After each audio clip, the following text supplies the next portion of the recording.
What's up, people? It's Jonathan Lacey, and we're back with another episode of the Laced Up Podcast. Today, I have a special guest with me. He goes by the hip hop's biggest fan, but hey, yeah, yes, sir, yes, sir, yes, sir. and it was crazy how him and we connected. Yes, sir. We both of us big fans of a Nipsey Hussle, man, and RIP to him. And we're gonna kind of get into that later on too about Yeah, that. Look at that, see? yeah. I'm sorry I Hey, had to do nah, you it. straight, man. You straight. So but first though, I want to let the people know who are you and what should we know about you, man? Okay. First and foremost, I'm from Baltimore, Maryland. Um, that's 45 minutes away from DC. That's where the Ravens play, the Orioles play. Um, man, let me see. What else could I say? I'm almost 40 years old, but I've loved hip hop ever since I was a very young child when I first heard Sucker MCs. Mm, And ever since then, I've had my ear to it, and the whole culture and all that is involved with it. And I want to say about 2.5 years ago, I just had this idea one day to create a YouTube channel called Hip Hop's Biggest Fan because I love all parts of hip hop. It doesn't mm. matter whether it's East Coast, down South, West Coast, Midwest, whatever you want to call it.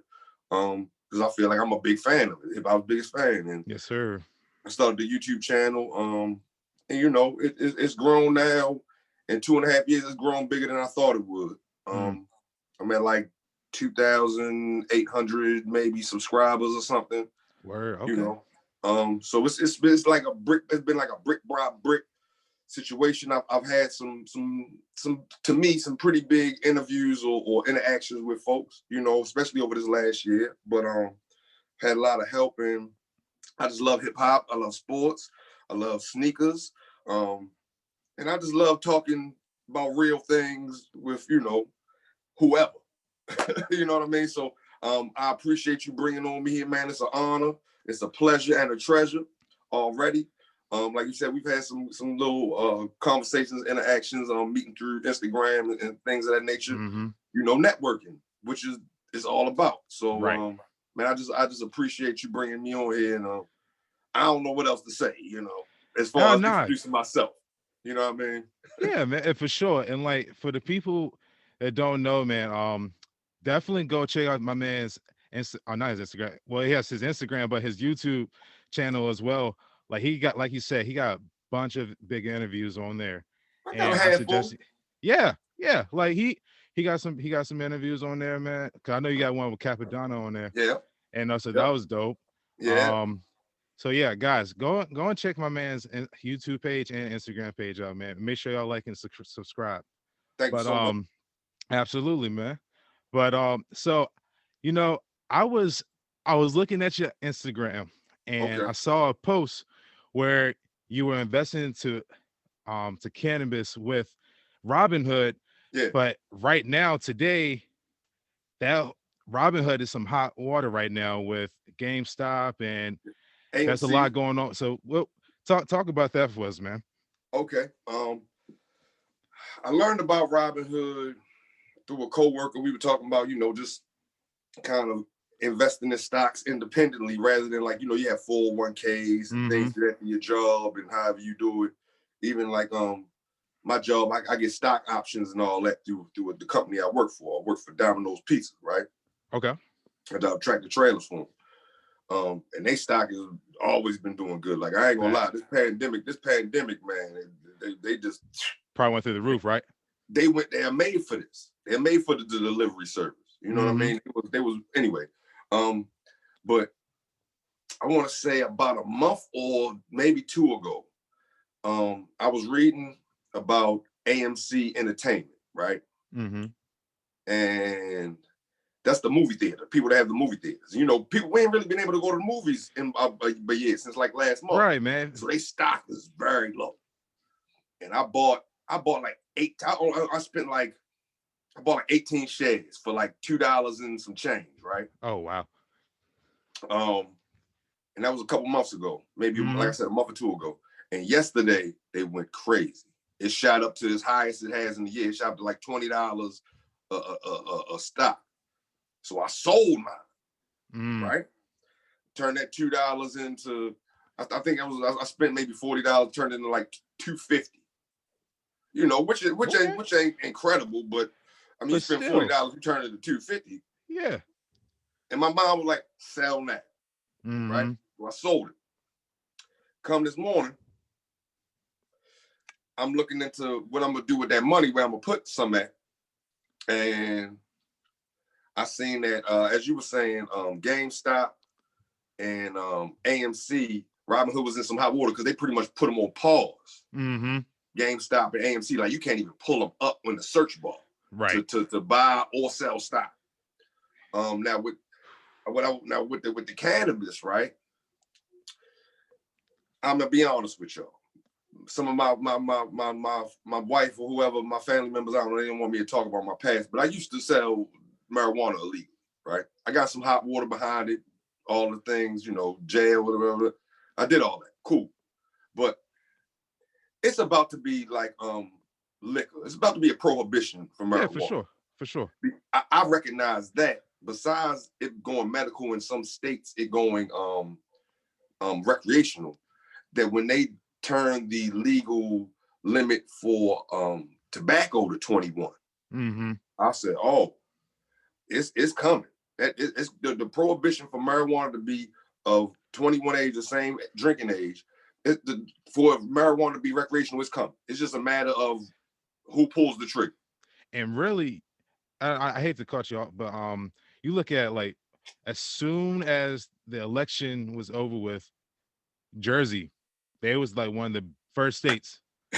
And I remember listening to an episode, Redman was like, yo, he said, I'm finally about to get my charges dropped now Yep, because he said, like, it's about to be illegal and not illegal, about to be legal. legal. And now it's, yeah, like he said, you about to be straight now. So, like, I'm gonna let you keep going, but yeah, we're gonna dive a little deeper though.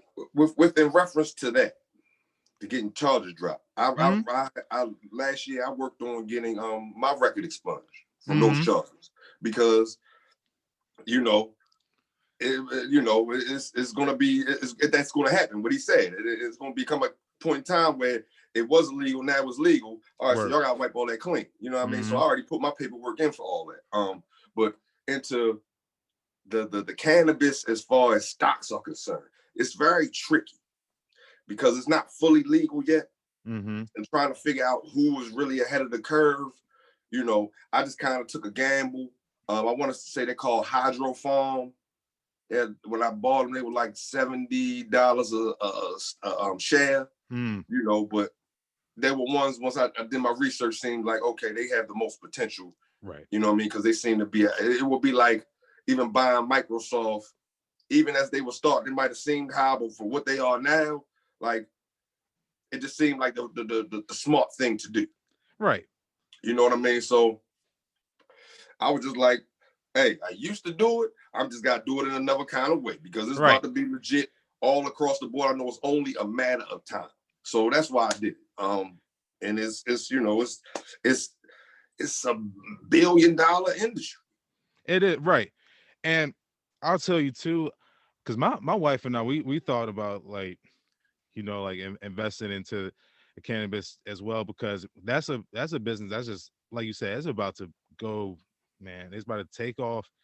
And people, I think we still got to kind of get out of that mindset that cannabis is like bad for you, is terrible, because I'll be honest, I grew up in a very, I don't know, a very conservative like area Understood.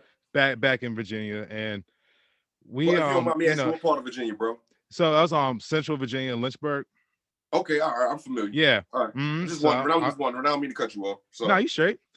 But yeah, so like I know I saw that, but then as I got older and I just kind of started seeing like people that had these legitimate, illnesses, Yeah.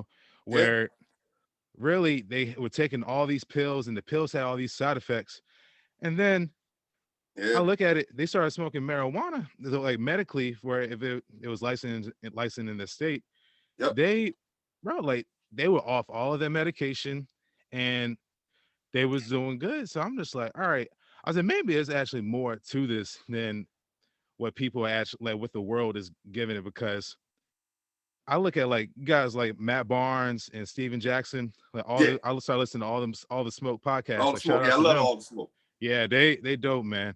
And like he was telling me, like he said, really, if it wasn't for that, he said all those pills, like those painkillers and stuff, like the Vicodin and stuff, he said that probably would have probably did a little bit more harm to him in his body. 'Cause I saw like Calvin Johnson, he was another one. He said he Yep, smoked weed through his NFL career and yep.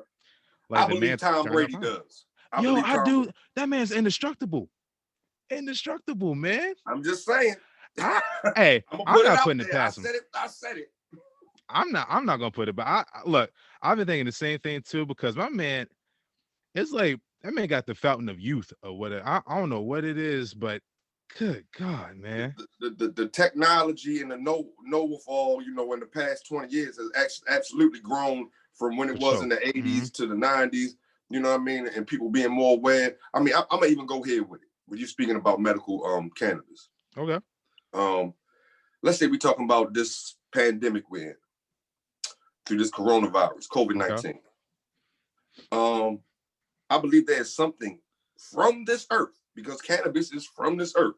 I It is. garden with my wife. That's also on my YouTube channel. We got a Okay. garden in the back. Mm-hmm. Anyway, saying like to say there's something that is from this earth that you can ingest in your body, put in your body, that will naturally fight this off. Mm-hmm. That won't have those side effects, that will tear you up in a whole nother kind of terrible way. To a point of it, you speaking on Matt Barnes and Calvin Johnson, and we said Tom Brady, they probably wouldn't have had as long as careers possibly if they would have been ingesting those pills with the side effects tearing their bodies up. You know what I mean? Like Facts. it's hurting you, it's helping you, but it's probably hurting you on the back end. Mm-hmm. So saying all that to say, that it's from the earth. Like if you take vitamin D and B12 or whatever other kind of supplements that are supposed to be of a natural minerals and vitamins, they're gonna help you be able to combat whatever illness it is, whether it's COVID-19, whether it's what do you call them, migraines, whether it's your elbow hurting, cancers, all things of that nature. So it's whatever comes from the earth. I don't like to get too religious and religified and all that, but when it comes from the earth, it is for those that are inhabiting the earth. You know what I Mm-hmm. mean? Them damn pills, man. It is the biggest hustle. It's legal drug It deal. is. It is. Because like honestly, you look at it, I've had family members really, man, that take like ever since if they got sick, if they were, I don't know, they had diabetes or Mm-hmm. um Yep. like I know diabetes is like number one thing I can really think of where Yeah. Oh a lot yeah. of It's people, unforgiving. yeah, like they'll pop all these pills, but really there's such a more, I feel like we because I think you got research that's coming out now where it's showing you that cannabis can fight all of these diseases out here, but of course, the world and just the media, the way that they tag Big cannabis business. right, like if you even they feel harmed, they're gonna try to blackball you, man. They Yeah. don't they don't And, they gonna and, and the taboo of cannabis, to me, like we saying, at one point in time they liquor was illegal. You know what I mean? Then mm-hmm. they finally, whatever. I mean, I'd be lying to say I haven't embellished in both. And I will say, when I was, I don't smoke marijuana anymore, but when I did, it was way less harmful to all parts of my life for the most part, especially physically, than liquor is. You know what I mean? Mm-hmm. Alcohol. Um, but I don't know if they didn't know how to regulate it, or they were just scared, like you said, the taboo of it all. But it's not like other, let's say, street drugs. Let's say we're speaking about the brown stuff or the white stuff and all Yeah. that. Those are also manipulated. Like it's almost how they do with pharmacies. Like cocaine comes from a leaf. Well, it ain't, they ain't just eating the leaf. They chop it up and add all this extra stuff. Marijuana's not like that. You can grow it in your wherever and pluck it off of there, and it's just natural. It will be like eating a tomato out of your yard. Right. Quintessentially.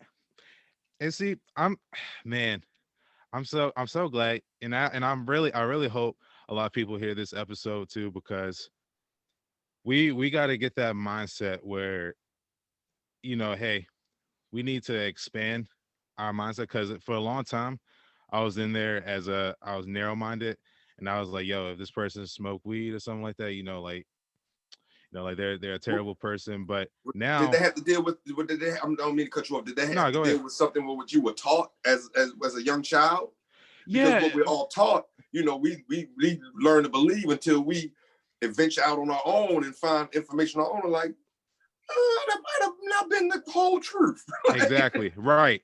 And that's what I'm saying. Like, I had all these people in my ear, and I saw like people again, like people that I looked up to, like, because the athletes that came around me when I was in middle school, I saw all these high school athletes have these big name scholarships and then get drug busted, and really all it was just marijuana, and they lose a scholarship and all of that, man. Yeah, but it was still illegal for whatever that's worth. What is the law is the law. You know what I mean? So with respect to that, it is what it is, but evolution. We are evolving. You know what I mean? And some people still try to bring up Neanderthalic ways. We saw that a couple of weeks ago with the Capitol, but I'm gonna leave that alone. I don't know if you want to talk about that, but people still try to bring up the old ways. Like, bro, that don't work no more. Nah, it don't. Like, it doesn't work anymore. Right. That's what I'm saying. Like, it's, oh my God, man. Like, I could go on for days and days, but I know gotta keep it, keep it rolling. But right. I'm sorry. I no, you straight, man. No, that's me too, man. You good? But so I also saw too though on IG where you was talking about with Hank Aaron when he passed away. I think it was last week or the week before. It was like the 21st or 20th or something like that. And he was talking about COVID. He got the COVID vaccine on January the 5th and got it. And don't quote me verbatim, but was something to the effect of he wanted to show people it was okay. And 2 weeks later, a little over 2 weeks later, he passes away. And Larry King died the next day from COVID. I don't know if he got the vaccine or not, but they're at upper age. They're in that. This, forgive me, for this gonna sound bad. They are in the kill zone when it comes to COVID. Yeah. For older people, it is, I don't know if it's 60 something and up. Like they're probably at least 50%, if not more, the ones passing from this. So for him to get that injection, and I want to say they kind of even did it to feel like, well, the Black community, well, this is a good, a good face showing. Nah, fam. 2 weeks later, he gone. They may not want to say it was because of that. It was because of that. I'm saying, because had he just caught the COVID, all right, then that's different. But you took the vaccine, then died 2 weeks later, man. Listen, Tuskegee experiment, all the vaccines that some people want to say, I don't know, but I can't discredit them saying it has something to do with autism. All of these things historically in America that are not beneficial to the Black and brown and communities. You know what I mean? These researchers, because you're gonna make a vaccine in less than a year and expect it to, we don't know the long-term effects of this shit. Right. And that's what I'm saying. Like, did you see the doctor that was in Florida that passed away? No, I didn't see this. All right. So he was another one, got the vaccine, and the dude was healthy as can be, man. Wow. And passed away. I think he was only in his 50s. I'm just gonna ask this straight up and down. Was he Black, white, Asian? I think he was white or Hispanic, one of the two. Okay. Yeah. Sometimes I'll be honest. Sometimes it gets kind of blurry. Some Hispanics is very, very light skinned. They, whatever. I don't know. But regardless, to that point, you know what I mean? Because I remember getting the flu shot one time, just a regular flu shot. Because COVID, from my understanding, is just like a super flu. Right. From my understanding. I got the flu shot. This was more than 10 years ago. And it tore me up when I got it. You know what I mean? I never got it again. Never ever again. I just rather just deal with it. If it hit me, I'll rather just deal with it that way. Because quintessentially, from my understanding, the vaccine is nothing but a small dose of it to hopefully your body can fight it. But if you already in the kill zone, and COVID seems to find any chink in your armor, so to speak, in your body, whatever debilitating ailments you may have, and just has a parade on them. You know what I mean? Not to sound to make it sound funny, but it just goes to town on your bad health condition. Right. So it's like, bro, y'all have not done enough research. Y'all is trying. What are we doing? But and look, I'm right there with you, man, because you think about it too. Out of all the recommendations that have been made, like we've had the recommendations for the mask, and we had the recommendations for 6 feet apart, and this and that and the third. But the one thing that I have not heard come out of anyone's mouth, or no, two things really, is changing your diet, eating healthy, and the second one, just work out. Like even like when I say work out, you don't have to sit there and like go lift 300 pounds and go squat 500, but go walk. Just walk. Physically active. Yeah, just move your body. And no one has ever said that, man. This throughout this whole thing, and it just frustrates me, man. And that's real. And I'm gonna tell you something, brother. I was off work 2 weeks ago, whatever. A work partner of mine had COVID. Right. I go get tested. I had it. I didn't really have any bad symptoms, as they say. Like I had a little bit of joint pain and like some headache, but all of the bad stuff I didn't really. I didn't know. So I even told my job, like, had he not got sick and told me and informed me and I got tested, I would have still been working. I probably would have been a super spreader or something. You know what I mean? I'm just, you know what I mean? I mean, for real. Right. Because I didn't know. I wouldn't have known had he not told me, had I not got tested on that premise. So, as you saying to that, when all of this first jumped off, when people were buying toilet paper, we bought multivitamins and vitamin C. Right. We looked it up, vitamin D. They say vitamin D is good for fighting it. And zinc. Zinc, there you go. Iron, get you some, and even if you don't get pills, get you some sea moss, get you some ginger, get you some, things of that nature. Like you said, go take a walk, go take a run, do some jumping jacks, do something physically active.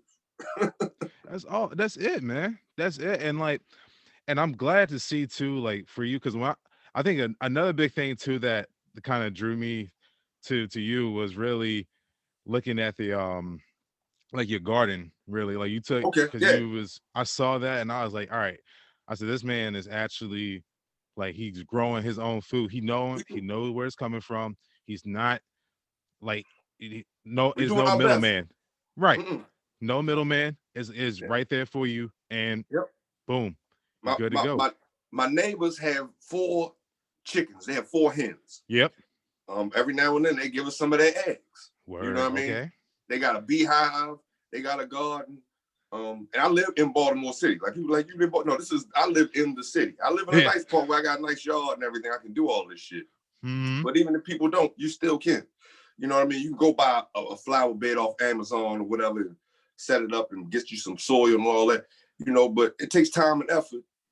But it's nothing like having your own culture, cultivating your own, because you can go to the grocery store and it says organic, but I'm sure it still has to go through whatever other steps. And I'm not knocking that, because I mean, I still got to go to the grocery store to get certain things.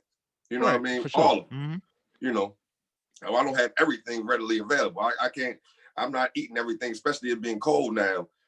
Crops ain't really growing like that. Maybe the only thing that are growing are cold crops, but when it's freezing, as you say, you up New Hampshire, it's 20 degrees. That frost kills everything. Yes, it's a break up here, man. And it gets like that here time to time. But it was, as far as the garden is concerned, it was something that my wife started, I'll say maybe 3 years ago, and we've just each year just bumped it up a little bit more. Right. And the best thing I'm gonna personally say we had on our gardens with either the collard greens and kale greens or the corn. We grew corn last summer. Jiminy crickets, bro. That corn was so, bro. People was like, yo, let me get some. Bro, we smashed it. I'm sorry, we didn't have nothing to share with nobody because it was so delicious. We just killed it. But it's something nothing that like fresh vegetables, man. What you say? There's nothing like fresh vegetables, man. Not at all. Not at all. I mean, I could. I want to say I could taste the difference. Like I really could. Like, you know. But it's something that we all need, and as you were saying, something that the CDC is not addressing is telling people to have a healthier diet. Like, correct your diet. I mean, it's a big thing, man. You know, even combating certain illnesses. If you want to talk about diabetes, like I understand these I got family members and friends that have it. I had one friend, once he changed his diet, he was like, yo, I'm damn near cured. Like, right. I'll be honest with you, like I got it back in August, I believe. And okay. I knew something was wrong because I never get sick, man. Like I never do. Me neither. And I was just like, all right, man. I said something's not right. So of course I started getting I started sweating real because I was in bed all day because I had just went to work, but they heard me coughing and it was like, all right, like, nope, get out of here. So yeah. I came home and I knew my body was feeling sore. So I laid down and I remember waking up, going upstairs to see my wife. And next thing you know, I just started breaking out into a sweat. And I was like, all right. I said, something's not right, man. Yeah. And then I just remember like over the next 2 days, it just started wearing off. And okay. And of course, I had a shortened breath too, which I never like. I say pretty physically active. Like I'm always I see working you out. in your home gym. I want to say, Yeah. I always like, and I usually go out and play basketball with some of the guys nearby, and like I try to stay active, man, because I just don't want like this like a pandemic like this. I try not to let it affect me in any type of way, and right. physically. But yeah, like I knew something was wrong though, and of course, because my father-in-law, he had it for like 3 weeks, Wow. and so like it was rough. Yeah, he lost like 25 pounds. I've heard of them kind of stories too. Like when people when they get the full symptoms, you were throwing up, you would have diarrhea, and you can't eat, smell. Yeah, he looked like a complete different person, man. Wow. And I was like, good God. yeah. But like we beat it, and like not to like knock him or anything, but like I think the reason why I beat it so quickly is definitely just because like why not? I eat relatively well, right. and I'm always active every single day, whether it's just like walking on the treadmill, lifting weights, playing basketball, doing something. So I'm which my job is physically demanding. Like I said, I drive trucks, but I get out, I have to actually deliver the stuff in the suit. So I'm moving, and my truck might be 30,000 pounds. I'm touching all 30,000 pounds once or twice. So I might be moved 60,000 pounds in a day if I'm working by myself. You know what I mean? Which sounds crazy. It ain't as crazy as you may think it is, but as you're saying, staying physically active. So when I got it, I was kind of in disbelief when I first took the test. I was like, man, I ain't got this shit. He got sick. All right. I was like, I'm just waiting for my result. I'll be fine. And I found out, I'm like, what? Yep. I know. Bad. Like I don't really, and it's crazy, man. It's so crazy. It is what it is. This is gonna sound terrible for me to say. I don't know if y'all ever heard of the thing they had it was October 2019, called like what's it called? The Project 201, something like that. I'm in Baltimore. It's John Hopkins, and they were talking about a pandemic. I may be saying the name incorrectly, but they knew this shit was coming. Yeah. See, I get so you. I want to that book. Behold a Pale Horse. Yeah, I got it right here. Where is it? Right. Okay. So I haven't read it just so folks can see. Yeah. This is the book. This is the book where I'm referring to. So I haven't read it yet, But Okay. I remember looking at an episode of Drink Champs with Busta No, Rhymes. Busta Rhymes. Okay. Yeah. Yep. And I just remember he was just saying there, man, like, all right, he said the best way to hide something from somebody is to put it right in front of them, man. And I think that book right there is a perfect example of that because he was talking about how people thought he was like a prophet and stuff because he was talking about He was stuff like, "There's that only 5 years left." He said that '96 on his first album, The Coming, and then right. he did a couple more albums. The Extinction Level Event came out like '98, I think, and then and on the cover, damn, I ain't got the CD with me. Mm, On the cover of it, it looked like what happened on 9/11. right.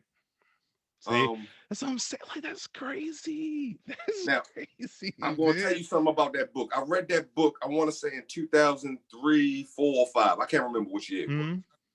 Mm, I read the entire book. I want to say I read it twice back then. I'm still working on it, reading it again right now. But as I'm reading it now, I'm just like, yep, I remember all this. It has a lot of information, mm, and it speaks upon a lot of things that have gone on, that are going on. It doesn't get but so specific as to like saying, George Bush was going to send them over. They didn't say 9/11 was going to happen like exactly how it did, and then George Bush was going to send the troops over the Middle East and all. But it touches on it in its own way. You know what I mm-hmm. mean? It was written by a man named William Cooper, and I believe he was a Navy. Oh, he was in the Navy. He did something with their information. I don't know if it was counterintelligence, something to that effect. Mm-hmm. A lot of things came across his eyes and his desk that were vital information. Right. So when he published it, they ended up killing him, whatever. Mm. But yeah, Behold a Pale Horse definitely touches on a lot of that stuff, man, even going on right now. And you know what tripped me out and what made me, when it was a couple months ago, they was like, there's a change shortage. Did they say that up New Hampshire? I think so, yeah. Mm-hmm. I was like, a change shortage? What? Like, y'all trying to tell me y'all have enough pennies, nickels, dimes, and quarters? What right. Right. That's it. But whatever. I I can't say one has to deal with the other, but they talking about the COVID gets on money, and like it's okay, y'all pushing the Bitcoin now, the cryptocurrency. All right, so we go into this non-actual paper or physical currency standard that talks about that in that book. It talks about that in Behold the Pale Horse. It does, yeah. Yeah. See, that's wild to me. I definitely I gotta check that out because I saw that and just like the description, I read the description on. I was like, all right, this sounds like something this is a gem. I feel it's a lot of information in there, brother. And people can call it conspiracy theories. Well, all of them aren't conspiracies. Right. Right. A lot of them are facts, and you can call them theories, but there are facts in there.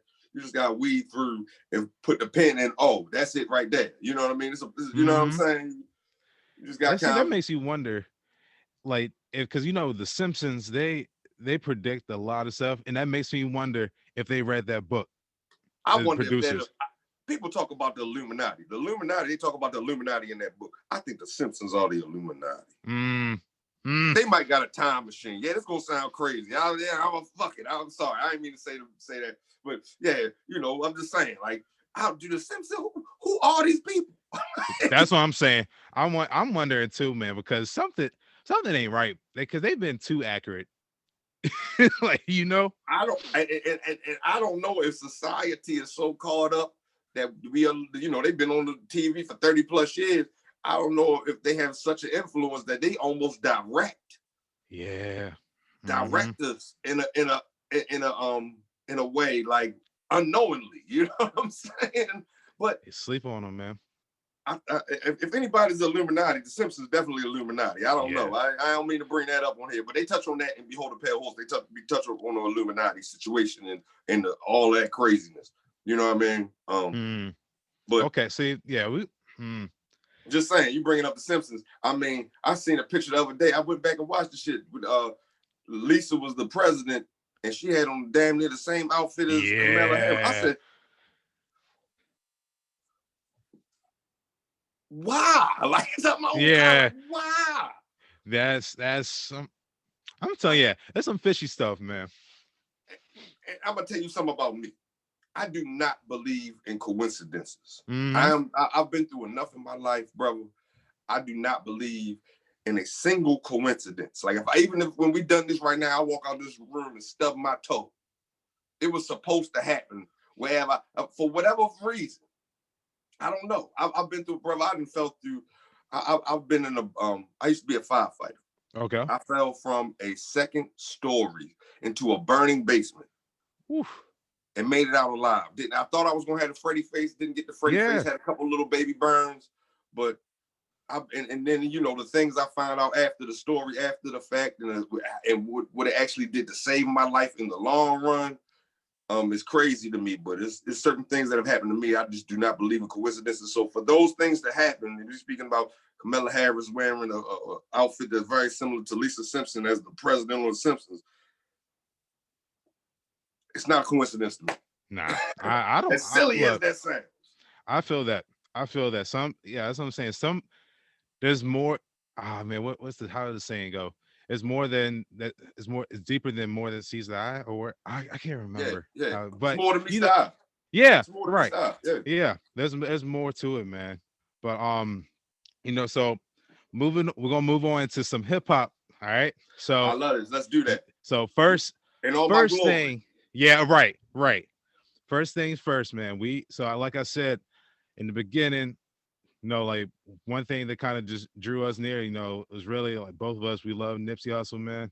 Yes, sir. Like what drew you to Nip, man, and how when he passed away, how did that, how did that affect you, man? Well, the first time I ever saw Nipsey was late 2000s.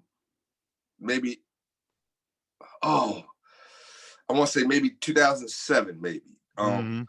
On MTV Jams, they used to have this like thing weekly where they would highlight mixtapes. This when mixtapes was big. Oh This when yeah, Lil Wayne was making mixtapes every week, but Nipsey Hussle was on there.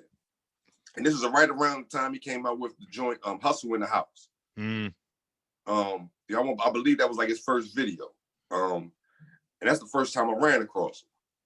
And he was talking about I want to say it was his maybe third mixtape, Bullets Ain't Got No Names 2 or something. And this when the internet wasn't as readily, we still had flip phones. Like your camera phone is not like what we're doing right now. It was like a kind of grainy and it seemed good at the time, but the internet on your phone wasn't what it is. We were not really consuming music through our phones as we are now.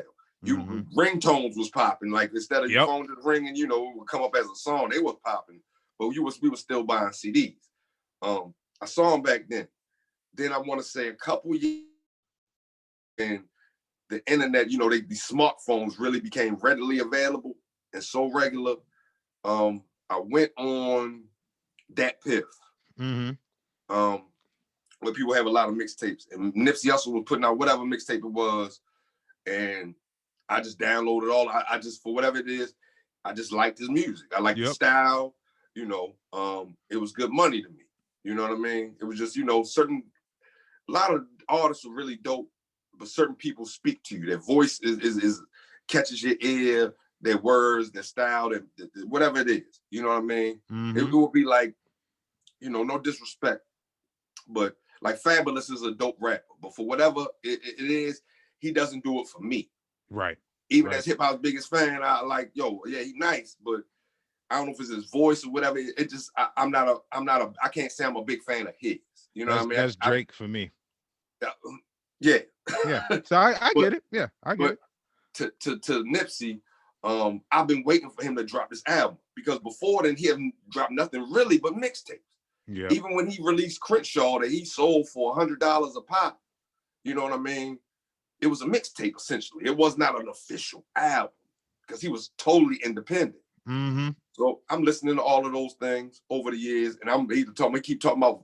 I want to say maybe since 2013, he been talking about Victory Lap coming soon. I'm like, well, when? I know. When? Like, then he did the Mailbox Money, and he got the Marathon Continue. He got all these other mixtapes. I'm just like, yo, when you dropping the album? Right.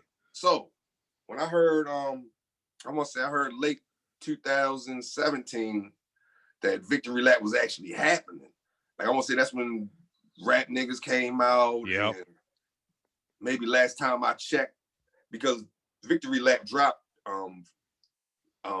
All-Star Weekend of 2018, February. So I already had it on pre-order. You know what I mean? So when it hit, boom, I copped it. And I'm listening to it, I'm like, yo, you know, I don't like to jump to conclusions. So I'm like, yo, but this is classic. Yeah, this is, oh my God, yo, Nip, this is his best work to date. Right. I see why it took him, you know, he had really kind of almost been in the game since about 2005. Like, I don't even know if people know that Nipsey Hussle was actually on a Tupac song. See, I'll be honest with you. I had no idea. That's for real. I'm going to tell you. I want to say the album, one of Pac's posthumous albums called, oh my God, why can't I? It's not Pac's Life. It's Loyal to the Game.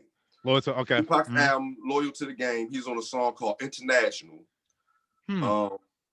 And that was like 2004, 2005. Right. You know what I mean? So this is even before Hustle in the House.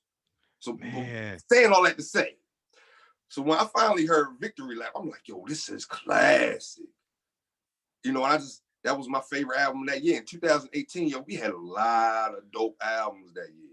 That's the year Pusha T put out the oh yeah, Pusha T, Nas, yeah, all of them, man.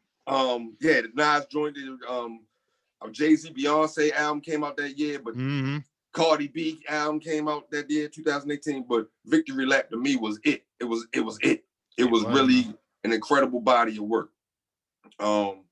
And I'm gonna even say this. I'm not, you know, I ain't trying to be funny or anything, but I'm gonna be honest. I don't even know if you know this. This is real shit. Okay. In February, I'm gonna say February the 6th. I can kind of remember because it tore me up. It was a Thursday. It was a Wednesday. Forgive me, it was a Wednesday. Nipsey Hussle followed me on Instagram because I commented on a post he made about Victory Lap going up for the Grammys and saying, yo, this is a classic album. I know, you know, I'm not called hip-hop's biggest fan for no reason. And he followed me. See? So anyway. Oh my God. Yeah, it's real, you know, I probably like screenshotted, I posted a thing about it, whatever. But you know what I mean? So that had me mad gassed. And that was a little while after I had started this. I started my YouTube channel on May 1st of 2018. The first episode was talking about Victory Lap. That was my first video ever. Classic, man. Now, with his passing, it was a Sunday. Yep, it was. I work Sunday nights, right? So I'm laying down. During the daytime, I end up laying down. And I wake up to get ready to go to work. And I look at my phone. I got mad text messages like, yo, they shot Nipsey. They killed Nip. I'm like, what? All these people text me because they know, that's one of my guys. And my first reaction, I mean, to be honest with you, is kind of sound like what it is. This is going to sound bad for me to say it. I was like, this was some street shit. Yeah, right. Because once I started reading about where it was, I'm like, it was at his store. I've been to his store before. Me and my wife in 2017, when we went up to Cali for our anniversary, the last place we went right before we went to the airport, because what is it, Crenshaw? Crenshaw take you damn near right to the airport almost, to LAX. Oh wow. You know what I mean? We went there, met Black Sam and all that. So when I was reading about it, I was like, yo, this is some street shit. You know what I mean? Then I'm reading all these things. I'm at work and I'm driving, so I can't really dig into it too deep until I get off work the next morning. And people saying conspiracy theories about, you know, the Sabi documentary he was trying to do. And then you hear all this other stuff. I mean, it really shook. It shook the whole hip hop community to its core. I'll be honest with you. I'm trying to think of another murder or death, because it's a murder. It's not just like somebody just dying.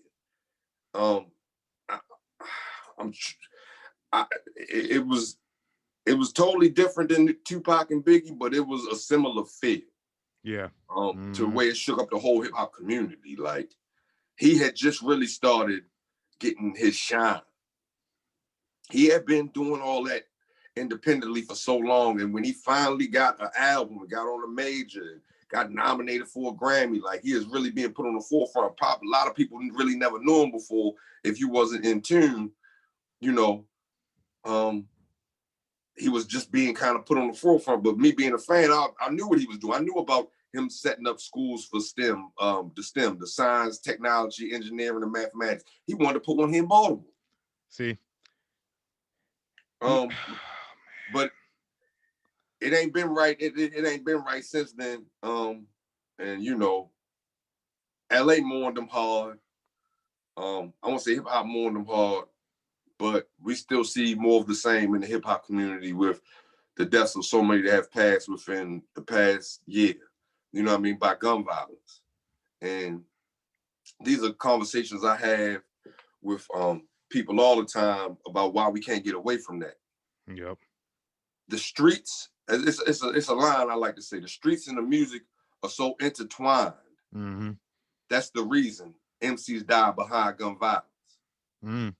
You know, Nips, what was it? Bootsy said something about the hypnotized with hatred. Some of those, I would believe that to be true for a lot of them. You know what I mean? I would say Nipsey's could be that. You know what I mean? From reading and understanding the circumstances. But yeah, with his boy. Mm. You know what I mean? But aside from that, just let's say we talking about King Von. King Von stole off on the dude, hit him. And the dude he stole, his buddy was like, okay, and started clapping. Yep. And that's essentially what happens in the streets, regardless if you're a rapper or not. If you know anything about, if you live in the Black community in certain areas, especially being from Baltimore, when I hear certain things that happen, well, they start fighting, and then the dude came back and shot him up. Certain people can't just take an L. They feel like me killing you is the ultimate win. Right, the pride. Yeah, the pride. You know what I mean? But it's just such a terrible thing that we have in the Black community that even outside of hip hop. Well, I can't even say outside of hip hop because hip hop is a culture. It is. The rap is really the music, is the art of what you're doing. And hip hop is also the music, but hip hop is a culture. It's the way we live. So it's really sad to say that what happens even that people that aren't rappers that get killed cold-blooded in the street is a part of hip hop culture because they still live in it, whether they are famous or not. Right. And it's just sad. It's a perpetuated thing that has become glorified in the most ignorant way. You know, and I don't see no end in sight though. That's just me being terribly honest with myself. I don't like to say that, but I don't see an end in sight because people think that shit, I ain't gonna say they think it's cool, but they think it's the thing to do. Right. And you know, I was just reading about, well, not reading, I was really just thinking about it too. I was thinking about the movie American Gangster. Like this quote came to my mind. One of the probably the biggest quotes to ever come out of this movie, and just probably one of the biggest quotes ever. Denzel, I remember like Frank, he was like, all right, he said, he was talking to his little brother, man. He was like, look, he said, real gangsters move in silence, man. And I think you looking at like kind of like you were just saying, a lot of these dudes, man, they try to glorify that lifestyle when they're not really about it. And a lot of them, man, because I remember, oh my God, I can't remember who it was, man, because I was in high school around this time when I can't think of his name, but this dude was trying to come out, man, and like he had all these obviously fake guns and everything in this video, and people was calling him out. I was like, yo, like if you don't take this video down, we definitely like we coming for you, man, because you really not about that life. Right. And I think it scared him so bad that I don't even think the dude's rapping anymore, to be real with you, man. And like you said, it's just it comes a point in time where you got to put your pride to the side and realize like, all right, it's okay to not be about that street, like that street life. Absolutely. It's okay. Man, I'm gonna tell you something, man. Um, when you're younger, you know, your Mm-hmm. testosterone is high and people feel like they gotta prove something. I don't know. But I'm gonna keep it real. Like, especially me being older, man, I'm a family man. Um, man, I don't want to be in any environment where I have to be violent, Yep. where I have Yep. to even feel like something violent would happen to me or anybody I'm around. Violence is supposed to be the last resort. Mm-hmm. And I'd be lying to say I haven't done some things in my life that I got physical in whichever way, shape, form, or fashion. But I can't say, oh, yo, I was ever any super gangster. No, that was never me. I grew up in a good neighborhood. Mm-hmm. Whatever. You know, I understand certain people grow up in certain environments where it is embedded in them. It's almost hammered into their brain that this is the way you gotta be. Right. Now, I didn't come up like that. Now, even further than that, just being honest and real with yourself, who you are. You know what I mean? People are going to respect that way more. Let's say if Mm. we talking about, let me look on my wall. Okay, let's say I got Tribe Called Quest quotes. Mm. Tribe Called Quest ain't rap about no gangster shit. Nah. Wasn't no Mm-mm. need to. That wasn't they lane. You know what I'm saying? Rakim didn't rap about no real gangster shit. He might know, like I done heard stories like he was around some gangster motherfuckers. Oh, for sure. For sure. But that wasn't his premise. It wasn't part of the message. Now, that takes me to, let's say we talking NWA, Mm. who kind of, I want to say, busted the door down for the gangster music, as they Yep. like to call it. They call it reality rap. All right, yeah, there's some reality rap into it, but they had a song called Gangsta Gangsta. I mean, it just is what it is. But none of them were really that gangster. I mean, they say Eazy-E kind of had some parts, you know, whatever, but once he got there, he was a businessman. Once he seen he's making that money, nah, I don't want no part of that. Right. I'm a businessman. You know what I mean? Mm-hmm. So there's no benefit. There's really no glory in going out gangster. Like unless you feel like it is, all right, so good, so be it for you. But like let's, you know, so many dudes get out of jail after doing. A lot of dudes been coming home after 20 some years, 30 some years now, and they tell you you're like, yo, that ain't the way. Yep. Yep. And these are the biggest whoever's you could drug dealers, killers, whoever, and they telling you, nah, yo, like I made a mistake. I regret that shit. Right. Mm. So for people to perpetuate personas and images that they definitely have not lived or are not living Mm-hmm. is entertainment.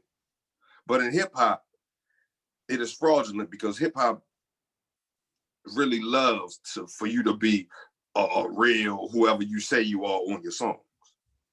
You know what I mean? Which is sad, but it's just our culture. Mm-hmm. And it's like motherfuckers love to keep it real. Right. Right. Right.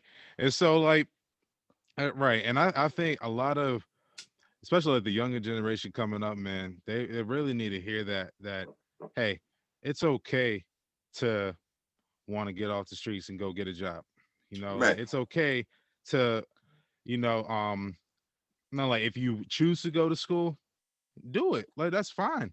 Like and I have different views about that too. But like with going to college, you know, college ain't for everybody. But right.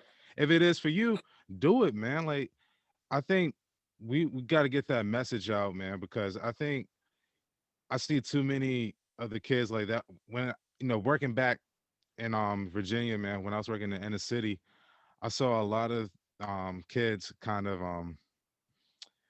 they were trying to act all hard and stuff, and I was like, and they even one of them even said that they was hard, and I was like, bro, the only thing hard about you is your breath. Like, don't even, don't even. So like, it's just, I think they, I don't know if it's going to take, I don't know them seeing it for themselves to really to actually I think that's experience. what it is. Yeah, I think they're gonna have to really experience to really, kind of hit that line, man. only the wise can learn from others. Mm-hmm. And I'm gonna just say, even for myself, the vast majority of us, I'm speaking even for myself, are not that wise to always learn from others' words, mistakes, actions, and advice. Mm. I'd be lying to say I heeded every level of advice I ever got in my life. Mm. But through experience and time, and you get it when you get it. Yep. And hopefully it's not too late. Hopefully you get to see when you get it, because getting older and becoming a prosperous, upstanding man is the most gangster shit you can do. For sure. Being Mm. responsible, taking care of your family, your children, your woman, your husband, or however it go. It's some of the most gangster shit. It's some of the most, respectable things you could ever do in your life. You know what I mean? It really is. But when you're younger, you just want to have fun. You want to have a good time. So only the wise to get it. And some people might see him as lame, but no, they just wise, and you're not. Right. And you might be like I was. You might just be a fool at the moment. You know what I mean? Like, that's just being me being real with myself and real with the whole situation. You know what I mean? Right. Just my opinion. I ain't saying I'm right. I'm not saying what I'm saying is gospel, but from my experience, it is what it is. Mm-hmm. Just gotta learn, man. That's it. Yeah. Um. So I want to ask you this too, because I know I know you rock with a lot of a lot of old school hip hop, Oh yeah. and I'm not too sure, like, for you, like, with like with newer school hip hop, but I like it. I like the new stuff. I do. okay. So I want to ask you this then. So who are some of the rappers today that could kind of put that pedestal to, like, all right, like, we can, the hip hop game can actually, like, 'cause I feel like right now it's good, but it's not great like it used to be, and that's my opinion. But I feel like there are some rappers though that are, like, they like, you got Davies, Benny the Butcher, um, like a lot of these newer school guys that they putting hip hop back on the map. Well, okay. To me, where it seems like it's not as great as it used to be, just because it's so convoluted. It's so many people out now. Mm-hmm. See, back then, if you're talking about, let's say, late 90s, early 2000s, 80s, everything had to go through a label. Yep. So they were picked and chosen and critiqued and chiseled, and what I mean, the labels, you know, molded it, what I mean, Yeah. and presented it Mm-hmm. to the world. Now, as we're doing right now, anybody can put themselves out. You know what I'm saying? For sure. Mm-hmm. And it's a whole nother generation, especially with the singing ish kind of stuff going on, Yeah. which is sound good though. A lot of them sound good. Mm-hmm. You know what I mean? But it's just too many now. That's the Yeah. problem to me. It's just too many. It's not. The record labels. I want to say that ended once, probably 2000, a little while after 2010, like after the smartphone. No, 2010. Yeah, maybe around 2010 or so. Maybe a little bit before. Once everybody could put their own mixtapes out, and there wasn't artist development and A&Rs and all of these things that these labels would actually manufacture to Yep. make sure, no, this is high quality. You know what I mean? Right.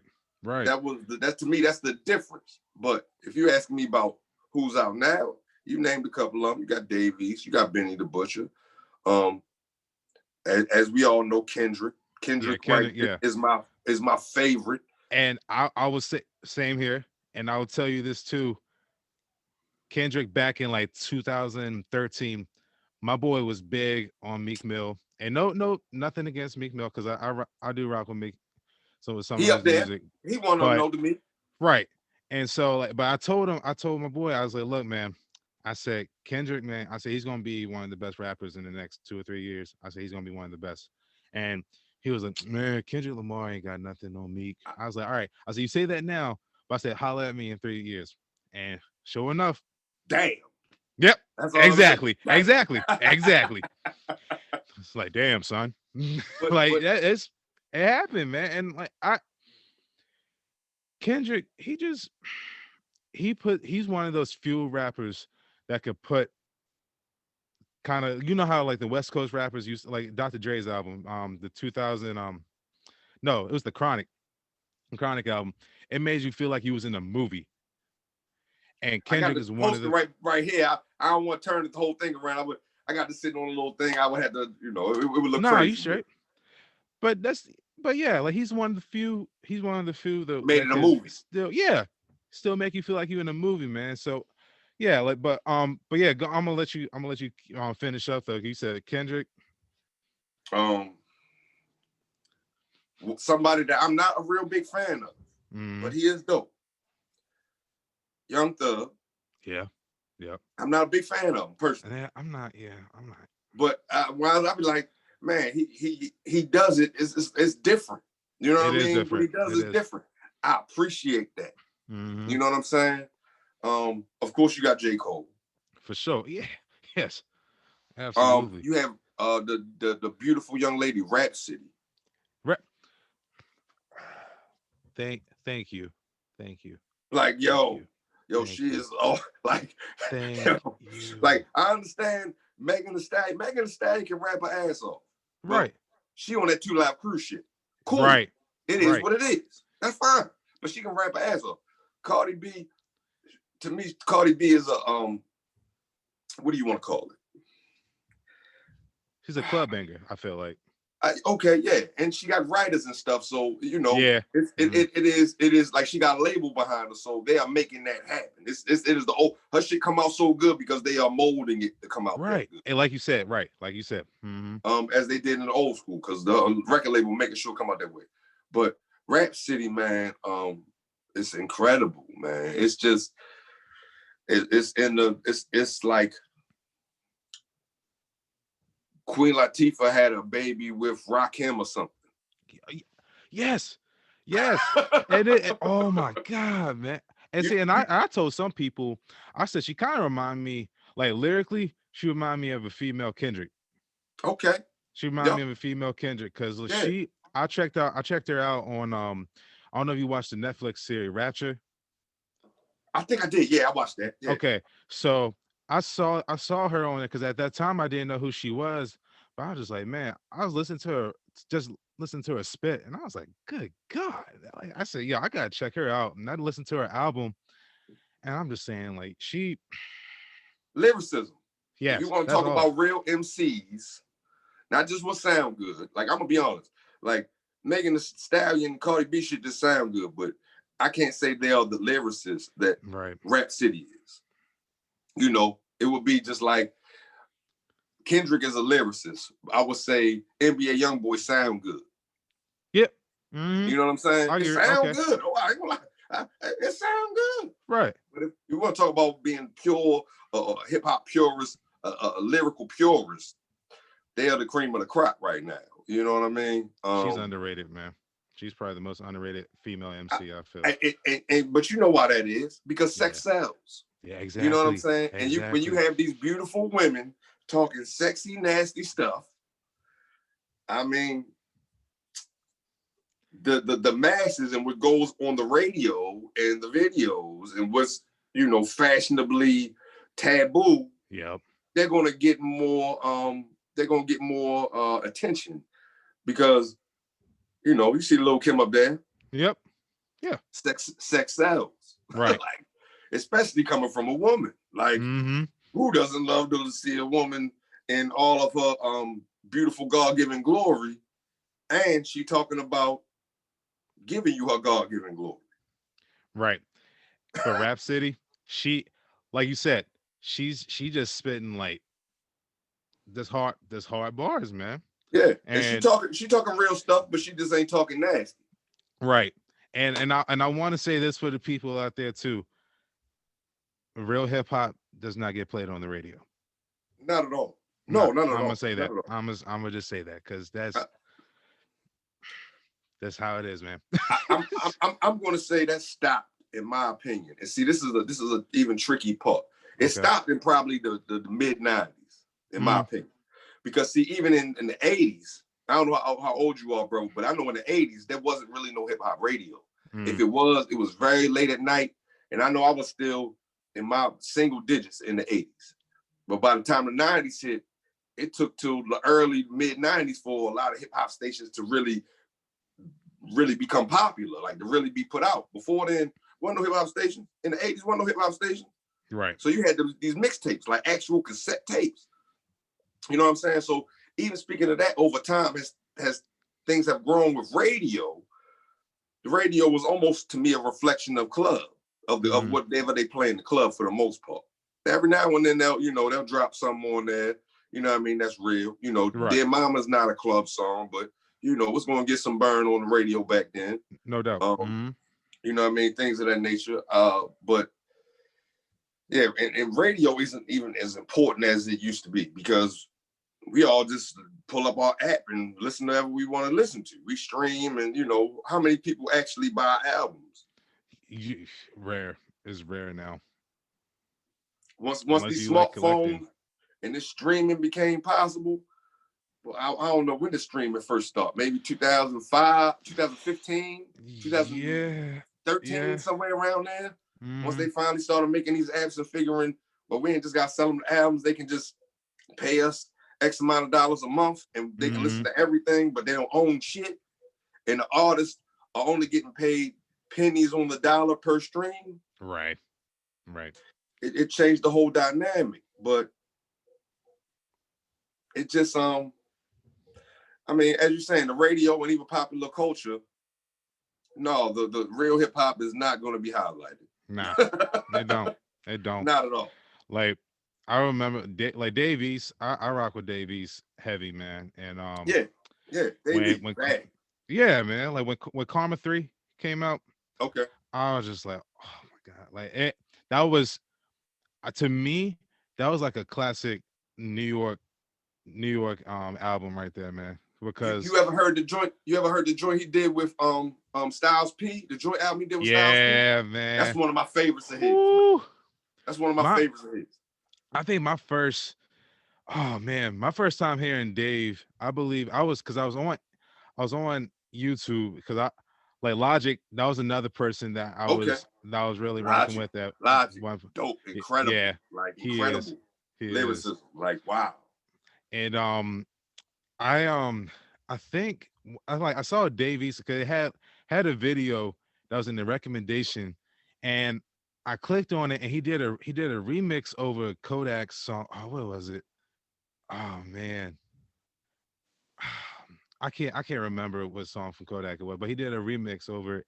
And I just remember one bar he dropped, he said niggas living on Instagram but can't pay rent with them comments. I was like, good.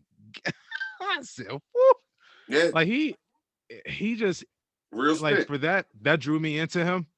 And I just ever since then, since 2016, Okay. I've been rocking with Dave, man. I want to say I first heard Dave East on a song called Forbes List. Mm, You know what I'm talking about with Nas? yeah. Nas was the one that, yeah, Nas was the one that discovered him. That signed him. His brother Jungle discovered him, Mm. and Nas signed him. But I heard him on the joint Forbes list, and I was like, I like this young man. So I'm keeping my ear to him. Now I'm gonna ask you, do you know who Nick Grant is? I've heard the name before, but I don't necessarily know. Nick Grant is another one for me. He ain't that big, but you want to talk about real hip hop? Nick Grant, look up Nick Grant, Nick bro. Grant. Okay. What was his favorite album that he put out for me? It's called it's escaping me. I want to say it's the second episode I did on my YouTube. His album. Oh my god, why can't I remember the name of the album right now? It's escaping me. But whatever. Nick Grant, very dope artist. man, he is lyrical, real hip hop, a hell of an MC. Man, he's incredible. I would just tell you, if you get a chance, look up Nick Grant. Okay. He's man, he's A1 with it. All right, bet. I got you. I got you. And so do you have like any other that you can think of though that like who's still on that list? Hold up. Like I'll be honest, I like NBA YoungBoy. I do like him. Okay. NBA YoungBoy, I like him. I ain't gonna front. Let me think. Who else? I like Travis Scott. Yeah. I do like Travis Scott. I do too. He's unique. And the crazy part, he's from Houston, but you wouldn't know it if nobody told you. He does not go by that platform. Houston sound. Yeah, he does not go by that format, so to speak. Let me see who else. A young man I interviewed out of Trenton, New Jersey. Okay. By the name of Big Oo. Oh, Big O. I remember when he was on 106. Yo. Whew. I didn't see that. We talked about that in my interview. I was like, he was on 106. You see? So please tell me that experience. Because I was like, I went to looking for it on YouTube. Like, where can I find this clip at? So on 106, I remember, I think, oh man, I was young, man. Because my sister, I think she had to have been just out of high school probably. So I was probably like in 4th or 5th grade. Oh, word. Yeah, okay. I'm young. I'm like, I just turned 25 on Sunday.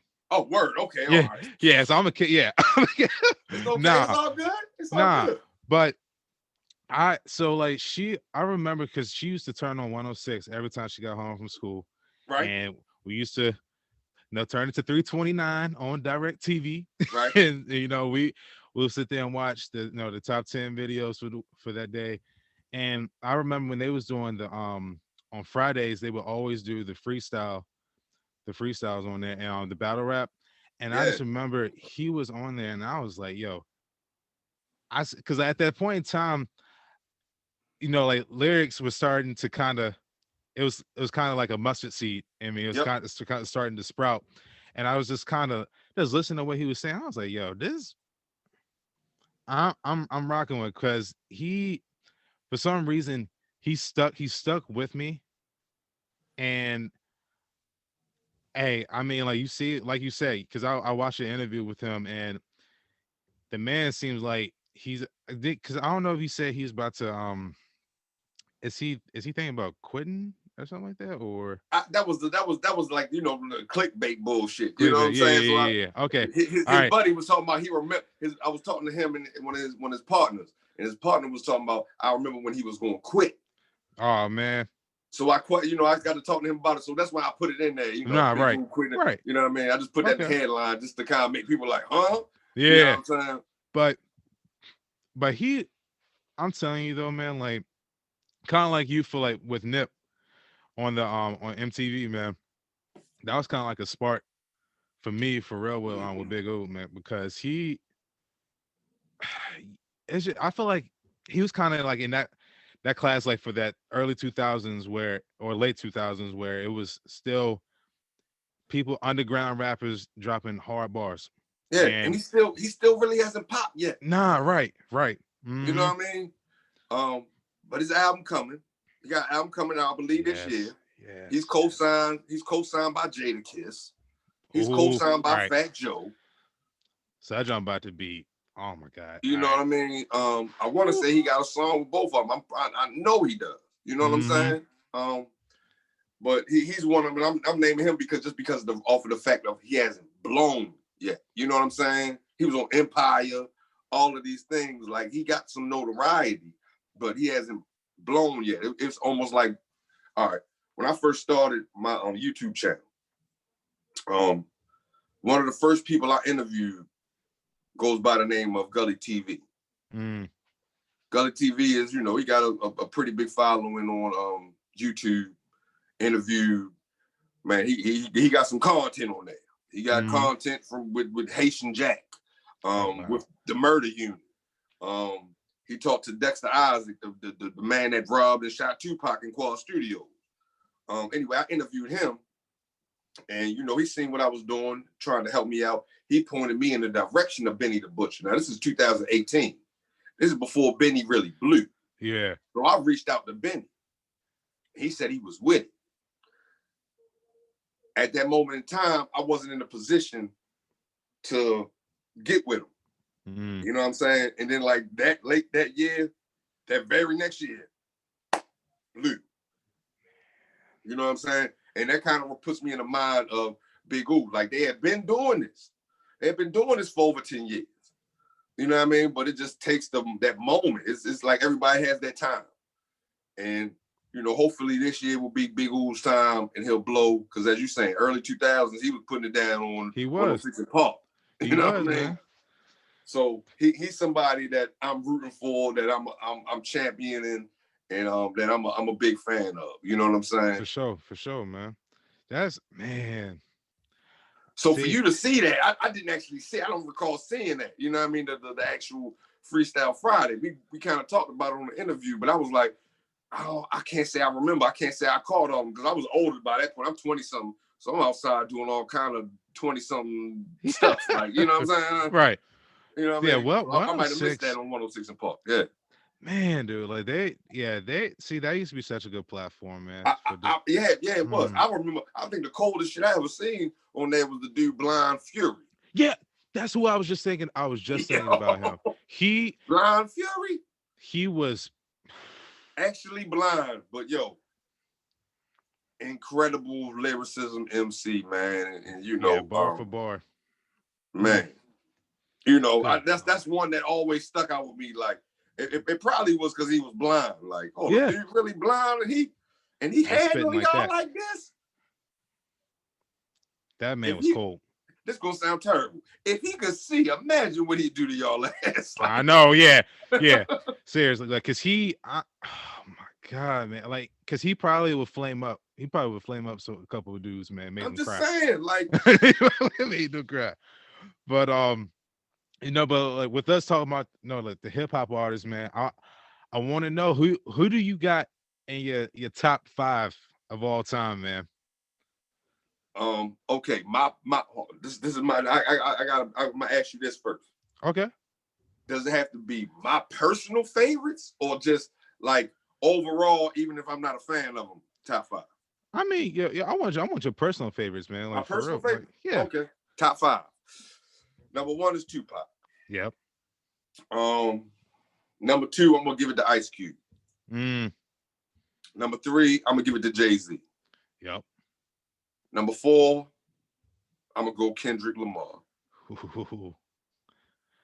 And number 5,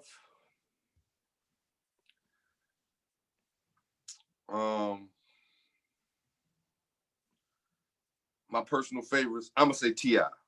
See, I think people like lyricism wise, I think people sleep on T.I., man. I think people sleep on him sometimes about I would agree. Because whew. But to me, hearing his story make me understand probably why I even like him. Because he kind of has that, he from down south. Yep. He done had enough time up north, you know what I mean, up New York in the summers, from where he explained how he was raised, that he got that in him too. You know what I'm saying? And I'm gonna even say an honorable mention, to be honest with you, would be The Game. He come out with an album this year, right? Now, I'm going to tell you what's hilarious to me. I don't doubt it, because I remember he said his last album was he retired. I'm like, come on, son. He can't retire from rap. Don't nobody retire no more. You know what I'm saying? No. But he's incredible. The Game is very, like you have to be like, yo. Like, woo. I mean, I'll be honest with you. Out of the West, and he keep it West Coast. He keep it West Coast. But he is, man. I want to say he can go toe to toe with anybody, in my opinion. I think he could too. I think he could. Like I just remember, like, as a kid, I remember watching him, like, back, like mid 2000s when he was coming out. Yep. And this dude, oh my god, like his. I just remember as a kid, 'cause I think when I saw like I was on YouTube and I saw it was like a mixed like a remix of like the One Blood and everybody like he had all these dudes and stuff Yeah, on. I'm just like, but like but his verse it stuck out the most to me, and I'm just saying like I can't. Ever since then, man, he just always brought it, and I'm excited. I'm excited to see what he gonna do on this project he got he coming up. I think it's gonna be titled 30 for 30, I believe. word. Okay. Yep. The game reminds me of MCs that when they get on a song with someone else, I want to be the greatest MC on this song. Mm, mm. He comes at he to me he attacks a song with other collaborators in that manner. Even when he's by himself, he bad. He a bad motherfucker when he by himself. But He when is. he's with other artists, as you saying, they had the remix, but his stood out. Yeah, he makes sure he has that old school mentality. He You know do. what I mean? He do. One thing I will say that um kind of jumping off subject, but I guess not. If we speaking about hip hop, is I miss a lot of them posse cuts. Like when Mm. it's like 5 dudes on a song, and I mean they just everybody giving you their greatest they can on that song. You know, maybe I'm not in tune. Maybe I'm missing out. Maybe there's some out there that I'm not aware of. I don't know. Forgive me. You know what I mean? Because there's so much content out here now. I'll be lying to say I can listen to all of it. You know what I'm Yeah. saying? It's just too much out here. But that's something I miss. You know what I'm saying? Like No. you have a joint with 5 of the coldest people with like, this is incredible. This is incredible. I I kind of and I think too. I miss seeing the groups too, like kind of like you just saying like with like Wu Tang, the Diplomats, um, like all these dudes, man. Because I remember, I think the first group that I got introduced to was the Diplomats, and Okay. oh my god, Yeah. man, like, Yeah. I rocked with them heavy, and I still do to this day. When Jim Jones came out with his album El Capo back in December, Oh man, I had that. bro, that was incredible. That album, yeah, that was an incredible album. Yeah, that Yes, was. yes, That really was. That might have been that was one of my favorites that year. same, Um, same. yeah, I rocked with it heavy, man, because I have never seen like somebody like him. Because I know like right now, sure, because he's I know he's older now, and right. like with the newer like younger generation, like they want to see like the guys like the NBA young boy, Kodak, like all these guys like that, and that's cool. But Jim Jones, I want to give him his flowers while he's still here, because that man, he puts in so much work, even for his music videos. Because I saw the one with him and Joel's Cam when did you see that freestyle that they did? When? It had no beat or anything to it. It was just off the dome, and it was in the New York Knicks stadium. It was at No, the I Garden. missed that. I think Yep, I know what you're talking about. I missed it. go I'm on sorry. Yeah. YouTube, man. Check it. Whew. It gives you like kind of gives you like little tingles, man. Like it Okay. made you hype, man. So I'm just it just reminded you like early 2000s, man. Yeah, how dope they were collectively. Yes, Yeah, yeah, yes. collectively they were very dope. I mean, I remember Jim Jones on Cameron's first album, Confessions of Fire. The song called was it Me, Jimmy, and Mom, Me, Mom, and Jimmy, or something like that. Hmm. So I remember back then like him trying to introduce Jim Jones into the square. You know what I'm saying? Boys are cold, And man. and he has definitely stayed consistent over the years. Yes. Yep. You know what I'm saying? I agree wholeheartedly, man. Yeah. Uh, so and I want to, and I kind of want to ask you this too before, because it's gonna be the last question, and then I'm gonna wrap it up. But Okay. with you being from Baltimore, all right. So, and I'm sure you've seen some quite, some good athletes come and go through Baltimore. So, who who is the athlete, the most, the greatest athlete to really come out of Baltimore, in your opinion? I mean, Carmelo Anthony, obviously. Yeah. And I can say that because I played basketball with Carmelo when we were both teenagers. Oh my God. Like matter of fact, he a couple years younger than me. So he might have been 13. I might have been like 14, 15. Mm-hmm. And he was nice back then. This was at a basketball camp. This is before he got his growth spurt. He was little. This is when he was still little. He was like smaller than me. You know what I mean? And was still nice with it. I want to definitely say Carmelo Anthony. Athlete, you got Tommy Polly. Tommy Polly went to Dunbar.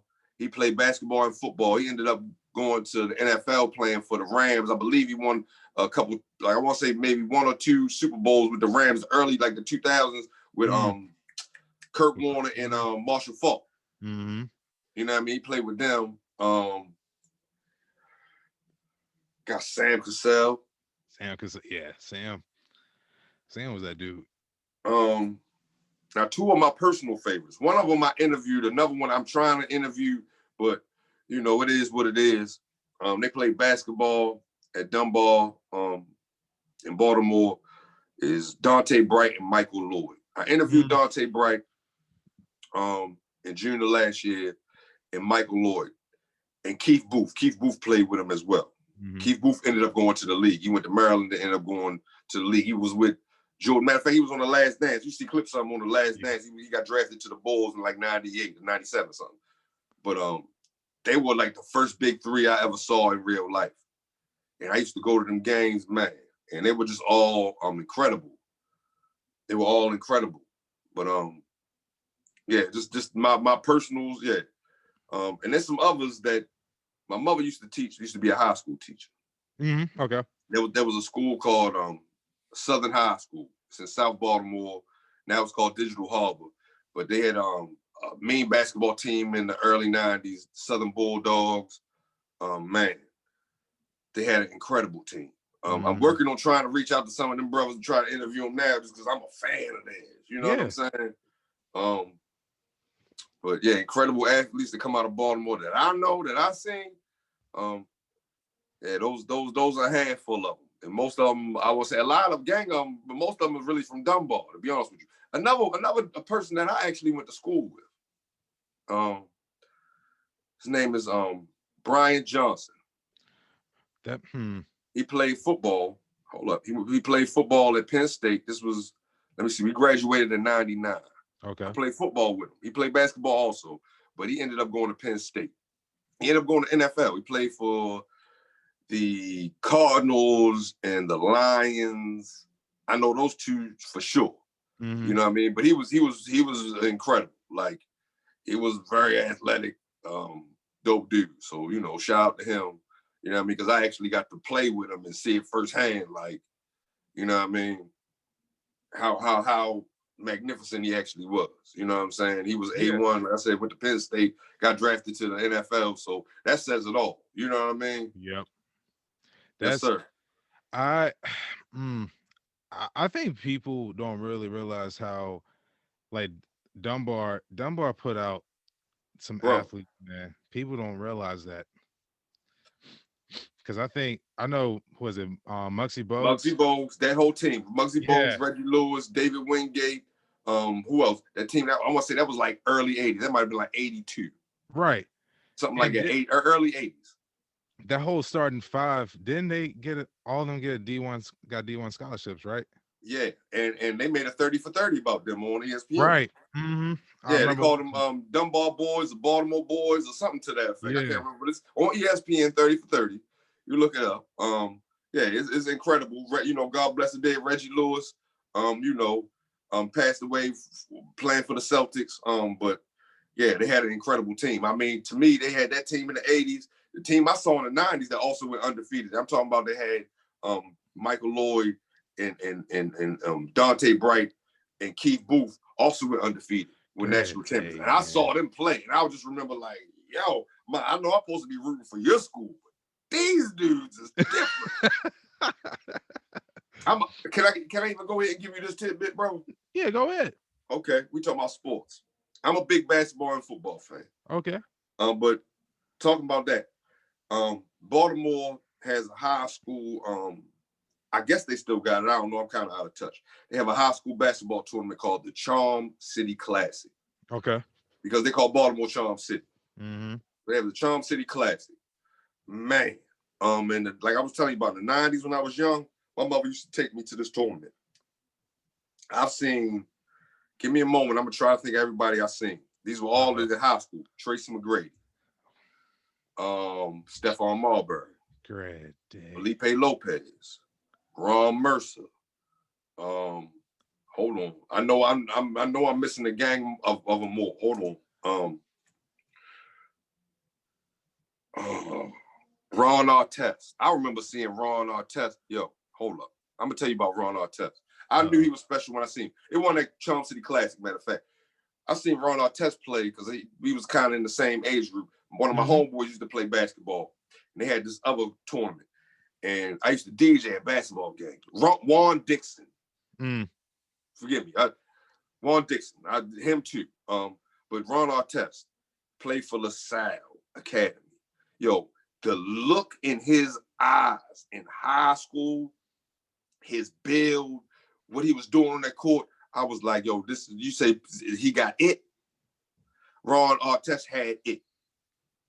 He was nothing to play with in high school. Yo, he was, I'm as a fan, I'm sitting there scared, like, yo, dude is a scary dude. Like, as I'm sitting there watching in the sidelines, like, yo, he is not to be fucked with. Nah. Like, right. You know what I mean? Who else? Oh, brother, I've seen so many. Why are they escaping me right now? I've seen so many come through that Charm City Classic. Those are big names that just stuck out. Tracy McGrady was incredible, brother. Like back then, like incredible. Stephon Marbury when he was at Lincoln, incredible. You know what I mean? So when they went and Oak Hill was there. Well, I know it's so many more players. Did I see Steven Jackson? I might have seen Steven Jackson. Man, Jack, man. When he was at Oak Hill, I might have. I could be wrong. I don't know, but brother, I've seen some incredible players at their youth, man, and just to see them grow is like I'm not surprised. Like they were so incredible back then, man. It was a pleasure and a treasure to see that back then and still had the memories. You know what I mean? For sure. But those are some of the ones I can just remember. That's man. People just don't realize that, like just like the athletes that you see, man, you could tell, all right, he'll probably go on to play college, but will he really make it in the league? Probably not. But those guys are all right.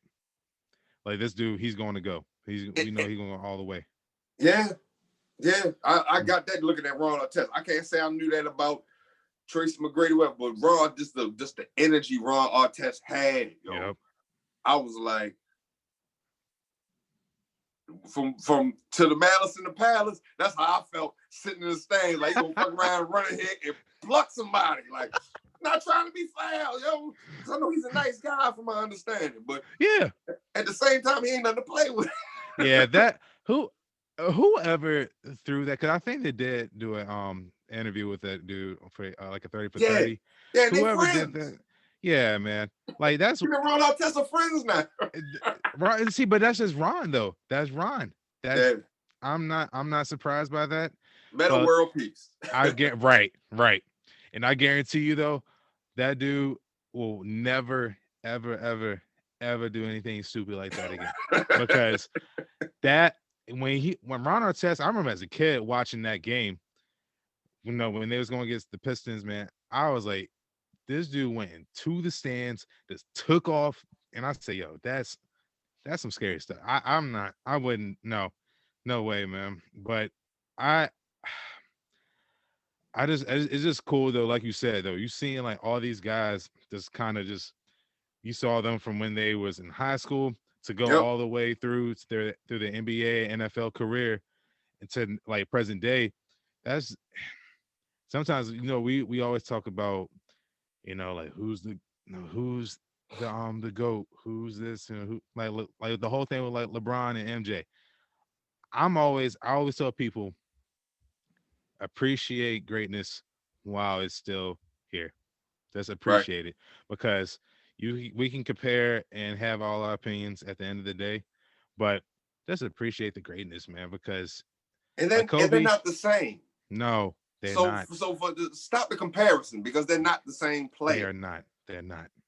Two completely different play Believe you styles. me, Michael Jordan ain't passing that ball when it comes down to that. He taking that shit. He taking the Yeah, shot. he is, and he embraced LeBron, that.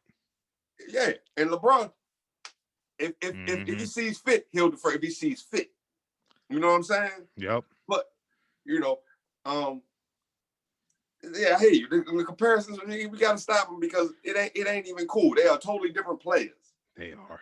They are. Um, but for whatever it's worth, had Michael Jordan not retired both times, he'd have probably went to the finals the whole '90s. Yeah, throughout the '90s, we He would probably have would did have what seen. LeBron is doing, except he Yes, might have not lost any of them. I don't That's the think only he. thing. With LeBron going to was it 9, 10 straight finals, Yes, Michael Jordan would have did the same thing. But he would. But the way Michael Jordan come off, he wouldn't have lost anything. and watching the Last Dance, man, that was just crazy. Just watching that because I went back through and watched it, this past week, and I'm just saying, how in the world, like just anybody that didn't appreciate that at that time, man, you was tripping, man, because that was greatness in itself for one person. Because we talked about, earlier we were talking about Tom Brady. Tom Brady got organization 6 Super Bowl rings himself, He and about to get another one. he is about to get another one. I think he is, man. Because I told people on Sunday, I said, because I know Aaron Rodgers, he's that dude too, man. But I said, whoever has that ball last, they gonna win, man. There you go. And sure enough, Tom Brady, man. Tom Brady did I, Tom Brady things, and and I'm here's not the other surprised. part. Tom Brady still would have had the ball left. Yes, Essentially, like even if they would have scored a touchdown, Tom Brady still had 2 minutes. Would have had 2 minutes. 2 minutes is too much time for Tom Brady, and I think No, as Patrick Mahomes, not 1 minute is too much time for Tom Brady. 1 minute. yeah. People So don't 2 minutes, you give know. Tom Brady 2 minutes, man. That's 10 He minutes done, for him. he, he improved over these 20 years. 2 minutes, no problem. We're gonna march right down the field. We're gonna get these points. Right. He and people. And I think they still would have only possibly needed a field goal if I remember the mathematics correctly. Yeah. I They think even if they would have scored a touchdown, they still would have been like, okay, we can still win with a field goal possibly. right. If I remember correctly. I could be wrong. I don't know. But And he could have done that. We saw yeah, him do it against the Rams in the man, Super Bowl, man. Like, bro, he been doing it since he's been starting. yep. It's just So it's just crazy, that's man. that's my the Bucks are my Super Bowl pick, bro. Yeah. I'm picking the Bucks. I can't. I'll be a fool to pick against Tom Brady, man. Like, no offense to Patrick Mahomes, because Patrick Mahomes, No, he's going to be a future, like, oh he's going yeah, to be a future goat. He is. he is a cold piece of work, man. That young He man is. is special, man. He He is is. so special. I never seen somebody like, even Tom Brady. I never seen the throws that this dude makes. I never seen anyone that, like, I've never And seen only person anyone. I can think of kind of Aaron Rodgers in a Aaron way, Rodgers, yeah, but in a way. not like Mahomes. Mahomes like is like Aaron Rodgers with some black in him. Like Yeah, yeah, it is. It really is. You think about it, like, it's a curly headed black dude, like it's a black version of Aaron so Rodgers. he gonna have that extra. He gonna be able to hit you with That a zip, that zip, man. Like, I never when behind the he back. did, yeah, like when he did like the sidearm throw with the no look. I said, all right, man. His confidence is through the roof. Then if he's doing that, and from then on, I just knew he was gonna be a problem for NFL defenses, man. Yeah, but Simple as that. that don't come. A lot of that is talent, but a lot of that come from. You talking about that confidence come from hard work. It do. It do. You know, and he does have a wonderful offensive coach, Andy Reid, Jiminy Crickets. We know he's great. He's Him, shown us that before, and it just take the players to execute, even in the most unforeseen circumstances. You know what I'm saying? And Patrick Mahomes does that shit. and I'm gonna leave people off with this too. Eric Bieniemy for the Chiefs offensive coordinator is still without a head coaching job. And it blew it like yesterday with the Houston Texans when they signed homeboy from the Ravens and stuff. It just surprised me because I'm not trying to bash the dude because he's been coaching the NFL for 20 some years, Right. longer than I've been alive. And he, but he's just never been brought up in head coaching conversations up until this year. But I genuinely think It'll no happen. one, no big It'll name happen, bro. coaches. It's Yeah, gonna it happen. has to, man. But no big name coaches wanted that Houston Texans job because it's a mess down there. Simple as that. But Now to that point, yeah, can I ask you? I may be incorrect. I heard this. I didn't do my fact checking, but from what I've heard, I heard that the Tampa Bay Bucks, all of their offensive, defensive, and special teams coordinators are all black coaches. yeah. Mm-hmm. It's like all four. Yeah. Mm-hmm. From my, we know Bruce Arians is the head coach, but I understand all of the people that are all his captains, so to speak, or I don't know, lieutenants, whatever how you want to put it, under the head coach, all black coaches. Byron Leftwich is one of the coaches, Yep, man. yep, Yeah. yep. Mm-hmm. So with Eric Bieniemy, I think it'll happen just for whatever reason. This might not be the year for whatever reason, and sometimes we all get upset. Even let's say we are talking about our own personal lives when things don't happen for us when we may want them to, or we didn't get invited or didn't get hired. Yeah. But I'm the kind of person, as I told you, I don't believe in coincidences. Things happen when they're supposed to. Mm-hmm. So, it may be I don't want to get, like I said, I don't want to get religified or none of that, religious or nothing. But, God give you the best situation he can when when it's right for you. You know what I'm saying? In my opinion. You know what I'm saying? And it's up to you whether, we all given a chance and a choice. When you're presented with this choice, what you gonna do with it? Mm. You know what I'm saying? Exactly. And sometimes things just aren't for you, for your own protection. Like I say, you can't go against God's plan, man. And So, as simple as that. For him, I'm gonna say it just wasn't the time or the year, and when it will present itself, it's going to happen. It is. Besides the fact of the matter, whether people are speaking about it or not, it's going to happen regardless. But the fact that people are highlighting it, has definitely brought it more attention. So they're gonna have to pay. They are paying attention to it. You know what I'm saying? They are, but I don't believe the correct situation is there for him yet. You know what I mean? To work out for him in his favor, in his life. Hey, that look took the words out of my mouth. That's as simple as that, man. And I'm gonna leave it off right there. But before we go, is there anything that you know that you want to promote or tell the people, man?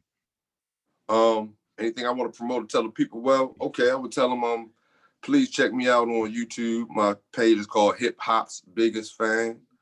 On there I have, I don't know, over 100 some videos. Probably, if I had to say, maybe 60 to 70 some interviews with all guests coming from, like you said, Capadonna. I got dang, okay, all right, my phone just did something crazy. I got Capadonna. I did Enes, that was with the band, with Puffy, Big Ooh, Capone the Comedian, Gully TV, the real Rick Ross. Talked to him, got a joint with him on there. And a whole litany of other up and coming artists on there as well. Instagram is hip hop's _ biggest fan.